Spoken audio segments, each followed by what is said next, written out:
नमस्कार, मैं मनमोहन मिश्र एक बार फिर लगभग 10 दिनों के बाद आप लोगों के बीच।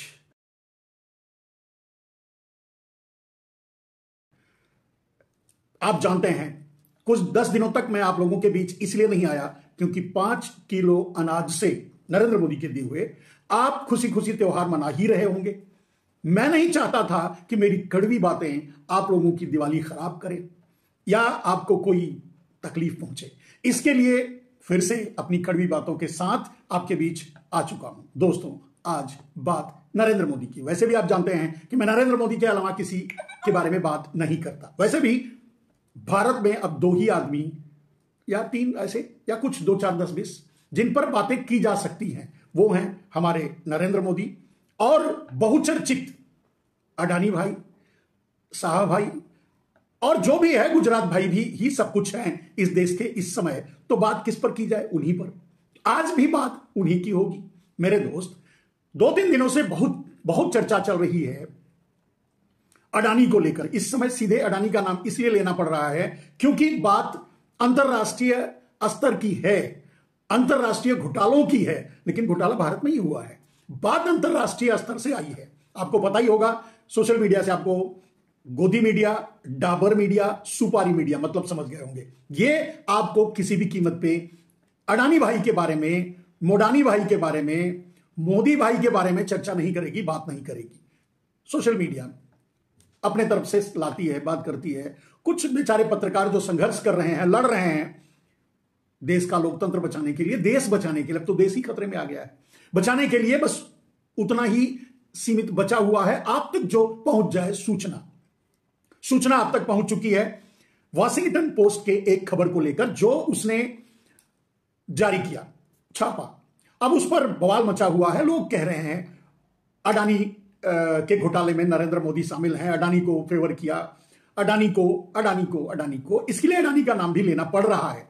इस वीडियो का क्या होगा आगे देखा जाएगा, लेकिन नाम तो लेना ही पड़ेगा क्योंकि अडानी भाई की बात है और अंतरराष्ट्रीय बात अडानी के घोटाले की, बात ठग्स ऑफ गुजरात के एक और ब्लंडर धमाके की। धमाका क्या है? अरे भाई, कोई धमाका नहीं है। कहते हैं एलआईसी का 33,000 करोड़ रुपया नरेंद्र मोदी ने मारपीट करके जबरदस्ती एलआईसी से अडानी के खाते में डलवा दिया, अडानी की झोली में डलवा दिया। ये कोई बहुत बड़ी बात है? पूरा देश ही अडानी की झोली में डाल चुके हैं नरेंद्र मोदी, कुछ भी नहीं छोड़ा। चलिए गिन लीजिए। रेल हुआ, एयरपोर्ट हुआ, पोर्ट हुआ, कोयला इंडस्ट्री हुई, सीमेंट इंडस्ट्री हुई, बीज इंडस्ट्री हुआ, खाद्य संयंत्र, बिजली, पानी, इंफ्रास्ट्रक्चर, रोड, कंस्ट्रक्शन। कोई ऐसा फील्ड बचा है जिसे जबरदस्ती नरेंद्र मोदी ने अपने ईडी सीबीआई को लगाकर मार पीट कर, ठोक कर, दबा करके, डरा करके, धमका करके अडानी भाई को नहीं दिलवा दिया? ये कौन सी बड़ी बात हो गई कि 33,000 करोड़ एलआईसी का पैसा अडानी को दिलवा दिया? चलिए, कोई बड़ी बात नहीं है। मेरे हिसाब से तो जो मैं समझता हूं उस हिसाब से यह बड़ी बात नहीं है, लेकिन आप लोगों को समझने की बात है क्योंकि न जाने कितने लोग, क्या है ना उसका एलआईसी का जिंदगी के साथ भी और जिंदगी के बाद भी। अब जब एलआईसी ही लुट गया, उसके पास कुछ नहीं रह गया, तो वो आपके साथ क्या रहेगा और आपके बाद क्या रहेगा? खैर, बाप का माल समझ करके बड़े भाई छोटे भाई को, या छोटे भाई बड़े भाई, जो भी समझ लो, जो भी इस प्यार मोहब्बत में देश लुटा चला जा रहा है और दिए चले जा रहे हैं, झोली में डाले चले जा रहे हैं। कोई कौन बोलने वाला है? कोई पूछने वाला है? नहीं। पूछ भी कैसे सकता है? पूछेगा तो कोर्ट केस हो जाएगा। कोर्ट के चक्कर में कौन जाएगा? जेल कौन जाना पसंद करेगा हमारी तरह? खैर, हम डरे हुए हैं, पूरा देश डरा हुआ है, आप भी डरे हुए हैं। 5 किलो अनाज से आप संतुष्ट हैं, उनको कोई फर्क नहीं पड़ता जो इस समय आपको यह बताना चाहते हैं कि सब कुछ आपका लूट रहा है। चलिए, एलआईसी का अगर मोदी ने लूट करके दे दिया अपने मोडानी भाई, अडानी भाई को, तो किसका गया? आपका गया। आपको जब आपके बुरे दिन में जब जाएंगे एलआईसी के पास पैसा मांगने, तो पैसा ही नहीं रहेगा, तो देगा कहां से? जिंदगी के बाद भी नहीं और जिंदगी के साथ भी नहीं। खैर, साथ की तो बात छोड़ दीजिए। मोदी के लिए अडानी के अलावा न कोई है न कोई रहेगा। उनके साथ हैं, उनके साथ रहेंगे। वही इस देश में एक व्यापारी हैं, व्यापारी बचे हैं। अब समझ लीजिए, अगर यह कहा जाए कि ठीक है व्यापारिक रूप से उनको मदद दी गई बाहर निकलने के लिए, या दुनिया को दिखाने के लिए, या दुनिया का विश्वास जो टूट रहा था अडानी के ऊपर से उसको कायम रखने के लिए अगर ये कहा जाए, तो क्या अडानी ही भारत में है? लेकिन सच तो यह है कि मोदी के लिए तो सिर्फ अडानी है और कोई है ही नहीं। तो फिर किसकी मदद करेंगे, किसका साथ देंगे? यानी स्लोगन बदल चुका है। अडानी के साथ भी, अडानी के बाद भी, अडानी के साथ ही अडानी के। अब आप समझ गए होंगे। बाकी अब और आगे चलिए मेरे दोस्त, सवाल यह नहीं है कि LIC का पैसा, सवाल यह है कि इतने ज्यादा आरोप लग चुके हैं अडानी पर कि कहा नहीं जा सकता राष्ट्रीय और अंतरराष्ट्रीय, लेकिन मोदी हैं कि जांच ही नहीं होने देंगे। अब जांच कैसे होने देंगे? राहुल गांधी सीधा कहते हैं कि अडानी की जांच मतलब मोदी की जांच। अपनी जांच कोई कैसे करवाएगा? खुद को जेल कैसे भिजवाएगा? जांच कराने का मतलब है, आपको पता ही होगा, माधवी बुच से लेकर के, पता नहीं, आप समझ रहे हैं, हिंडनबर्ग की रिपोर्ट आई, बड़े से बड़े घोटाले सामने आए, ठगी के बड़े से बड़े मामले सामने आए। लेकिन सबसे बड़ी बात यह है कि मनमोहन सिंह के जमाने में जांच भी होती थी, इस्तीफे भी होते थे, सरकारें इसीलिए इन्हीं घोटालों को लेकर बदल गई, हालांकि सब बातें झूठ निकली। अब मोदी तो है कि जांच ही नहीं होने देंगे, मोदी जो कहे वही सही। मोदी ने कह दिया, मोदी ने कर दिया तो ठीक ही किया होगा। उनके भक्तों के लिए तो यही है, वो भगवान है, अजन्मा यानी नॉन बायोलॉजिकल, बायोलॉजिकल तो है नहीं, ऊपर से टपके हुए हैं, तो भगवान है। भगवान है तो सही ही करेंगे, गलत तो करेंगे नहीं, ये मानकर जो मोदी के साथ है वो चलते हैं। सभी चलते नहीं यार, डरे हुए हैं।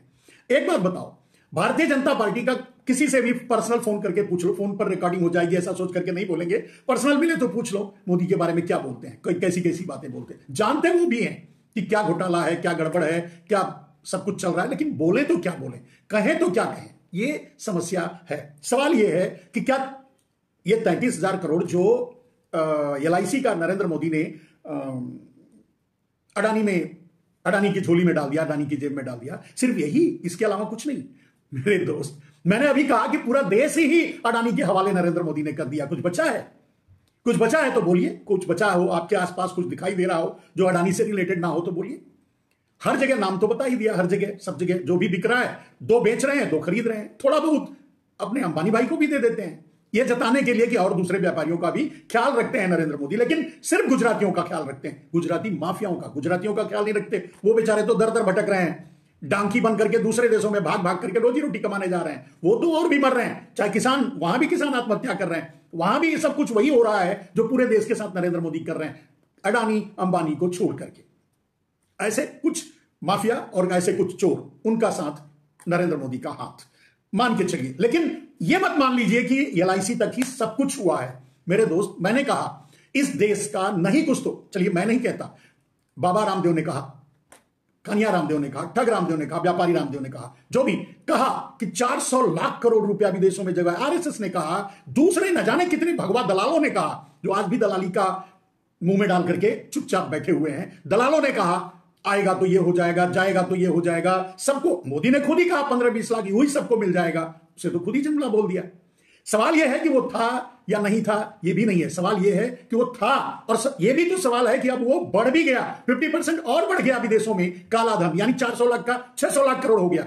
लेकिन नाम बदल गया, पहले मालिक कोई चोर रहा करते थे, अब वो चोर नहीं है, वो ईमानदार हैं, आधा नरेंद्र मोदी को दे दिए इसलिए, तो अब वो भी ईमानदार हैं और उस चोरी में हिस्सेदारी लेने वाले नरेंद्र मोदी भी ईमानदार हैं। तो काले धन को राष्ट्रीय संपत्ति घोषित करने का वादा करके नरेंद्र मोदी प्रधानमंत्री बने थे, और लिखित में चाहे मैं दिखा सकता हूं, उनके नेताओं का, बहुत से लोगों का सिग्नेचर किया हुआ। खैर छोड़ दीजिए उस बात को, वादे तो छोड़ दीजिए, नरेंद्र मोदी तो झूठी बोलते हैं, सर से पांव तक झूठे हैं, ये तो अब बहुचर्चित है, ये तो दुनिया जानती है, छोड़ दीजिए उसको। सवाल ये है कि जब पूरा काला धन 400 हो, चाहे 600 लाख करोड़ हो, चाहे 200-300 लाख, जो भी जितना भी लाख करोड़ हो, वो अगर सचमुच राष्ट्रीय संपत्ति घोषित करके देश के खाते में आता तो देश दुनिया का नंबर 1 होता, पूरा देश बदल जाता, $1 में $1 मिलता, कोई कर्ज नहीं होता, किसी को टैक्स देना नहीं पड़ता। ये सब कुछ सच है और ये होता, लेकिन होता कैसे, होता क्यों?